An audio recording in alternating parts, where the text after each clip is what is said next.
Dana White's Contender Series winners and UFC rookie debut winners coming up this weekend in the co-main event. We have Brazil's Caio Borralho taking on Armenia's own Armen Petrosyan. And when I look at this fight, I mean, it really is a little bit of a clash of styles. You look at Caio Borralho and you try and figure out, like, if there was like a silhouette, like Jerry West is in the NBA logo, and you have different players and different fighters, I guess, so on and so forth, representing different leagues and different sports, if you tried to figure out a silhouette for Caio Borralho's striking, it's weird. It's just so weird. It's like, not Lyoto Machida karate, but he kind of fights a little bit like that, but he leaves himself open to get hit, but he's also very accurate with some of his strikes and his power shots. Machida without the footwork? Yeah, that could be it. I mean, Caio Borralho is one of those guys that's a little bit of a question mark when it comes to his MMA.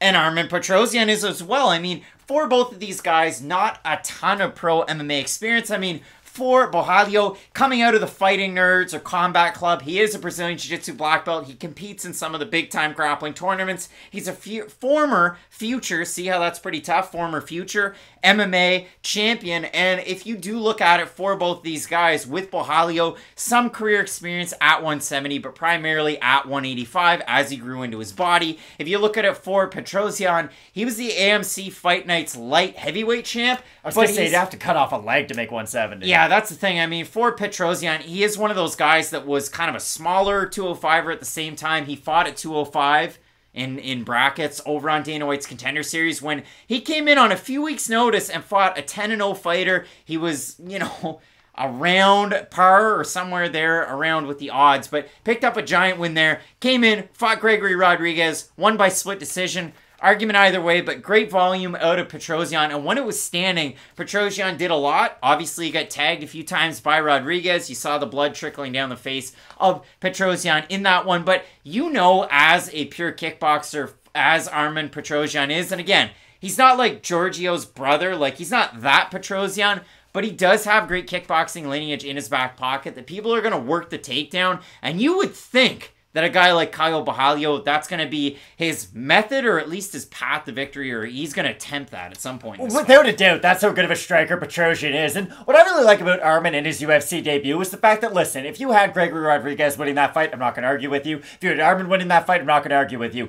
If you make your UFC debut against Gregory Rodriguez, though, and have a close fight, like, that should be a win just by itself. Because Gregory Rodriguez is not the normal fighter that someone making their debut would get. Like, that's a tough fighter for any middleweight to have, no matter who you are. Like, a very talented grappler, a great boxer, he's got a good chin. Like, there's no massive weaknesses in his game. And the fact that Petrosyan was able to go in there, fight him strike for strike, yes, he slowed down a little bit as the fight went on, but that's more of a positive for Gregory Rodriguez and not a negative for Armen Petrosyan, because that fight was contested at a very high pace, so it would be very hard to see either guy maintain their level of cardio through a 15-minute fight with those levels of output. But I agree with you 100%. For Borralho, he can strike with Petrosyan on the feet. He does have a nice rangy style of striking, but he is going to have a big advantage on the mat. But the good thing about Petrosyan is that I do think he has some of that footwork that helps with his takedown defense. He's a big, stocky guy. Normally you look at that body type and think, wow, he must just plant, let his hands go. But Petrosyan is a very intelligent striker that way, to where he will move his feet. He will sit down on shots when he has to, and he won't when he doesn't have to. And I think that's going to really pay off in this fight, because for Caio in this fight, he's going to really have to time Petrosyan on one of those combinations, on one of those, hey, I'm going to sit down, throw the big left hook, throw the big right hand, because if he does find himself planning for his power shots, that's when Borralho can then get on the inside, use his really good distance management to make this fight either all the way on the outside or all the way on the inside, because Petrosyan's going to have his success on the in-betweens, and that's why I think this fight is so compelling from a styles perspective. Yeah, I mean, for the natural Robert Redford, Caio Borralho, he's going to be at a speed disadvantage. Like, we know that in this matchup. And, you know, cards on the table, this is a weird co-main event. Like, really, really weird. A fun fight, though, I must say. Petrosyan, he won his last fight by split decision over Rodriguez. Again, make an argument either way. I'm here to listen to it.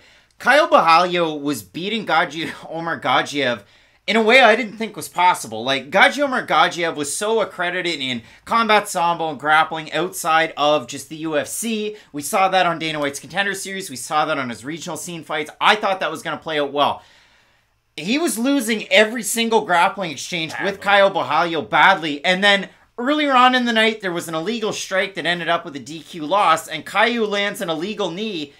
And instead of going, okay, this is a DQ, they go to a technical decision because it's in the third round, and Borralho wins on all 3 judges' scorecards, 30-27. So it was just weird to see the double standard. That's all I had to say about it with the judging. It was also in Vegas at the Apex, so eager to see how things play out in this fight. But when I do look at it, clash of styles, Borralho can strike, but there's going to be a period of time where he's probably got to stop striking and he's got to start grappling.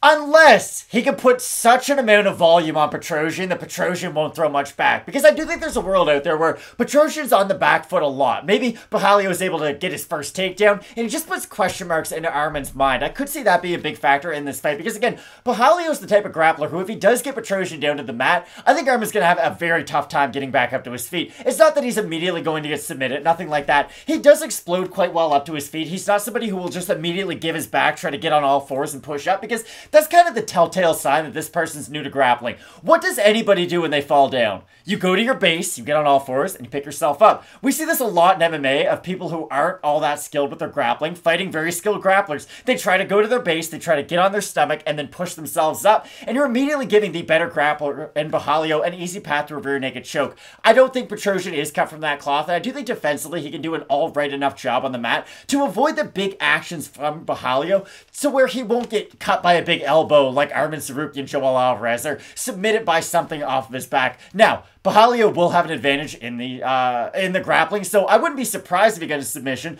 I just think Petrosyan can be defensively sound enough, especially early on in this fight, to avoid any massive action like that. Petrosyan's coach going into this one at ATT was Gagiomir Gagiev's coach against Caio Borralho, so big yikes. And also Armen Petrosyan from his Instagram is training with one of the best wrestlers we've ever seen in the UFC, Jorge Masvidal. So big yikes, but again, he's at ATT. He's working out with Muhammad Makayev, Sydney Outlaw, Marcus Perez. Like, none of these things are good. Any of these things I've just said. Matt, as long as Mike Brown's there. The guys in the picture, it's not Mike Brown. If you're at ATT, though, you're going to get a great level of competition to be training with at all times. That's the one that we're going with. Matt, we have a look at the odds for this fight. Caio Borralho open to -300 favorite, -180 right now. For Armenius Petrosyan, open a +250, +150 right now. We have a look at the Tapology votes. Surprise to us as they are to you, Matt. I'm going to say over/under. I think it's going to be close. I'm going to say 62.5% Borralho. I think he was more impressive in his debut, so yeah. Oh my. 637 total votes, 81% Borralho, 65% by decision, 19% by submission, 11% by knockout. For the 19% that have Petrosyan, 59% decision, 28% by knockout. Caio Borralho, when he strikes, is interesting because, again, a lot of big motions, not a lot of head movement, and there could be an opportunity that Petrosyan could counter him quite soundly. I mean, you look at Petrosyan his last time out, 127-61, the significant strike totals in his favor against Gregory Rodriguez. So a big plus for Petrosyan in this fight. I think Borralho's more well-rounded. I love his jiu-jitsu and I love his takedowns, and I learned a lot about his overall ground control. Like, that's his biggest attribute, and he did so well against such a good ground fighter his last time out. So for those reasons, I have Borralho in this one. I do think he is the more skilled fighter, and that's why I do have to pick Borralho. Again, there's a world where Petrosyan defends the first 3 takedowns, forces Caio to become some striker, and knocks him out with a left hook. Like, that could happen because Petrosyan is that skilled of a striker, but like you said, in all of the other in-betweens that aren't pure kickboxing at range, I do slightly favor Borralho in a lot of those areas, and I favor him a lot if he is able to get on top of Petrosyan. But again, I do think Petrosyan is underrated with his footwork and with his takedown defense, so maybe he will be able to make this purely a kickboxing fight, which of course he would thrive under those rule sets. But I do have Borralho in this fight, and like you said, it is a weird middleweight co-main event, but I'm still really excited for this fight. Both of us going with Brazil's Caio, the natural Borralho, to get the win. Let us know down below in the comment section if you know who either of these two guys are and who you have in the pick for this fight. We have a big-time main event coming up between Rafael dos Anjos and Rafael Fiziev in the main event, so you're not going to want to miss it. Keep it locked in with Fight Night Picks. We always say, let's get into it.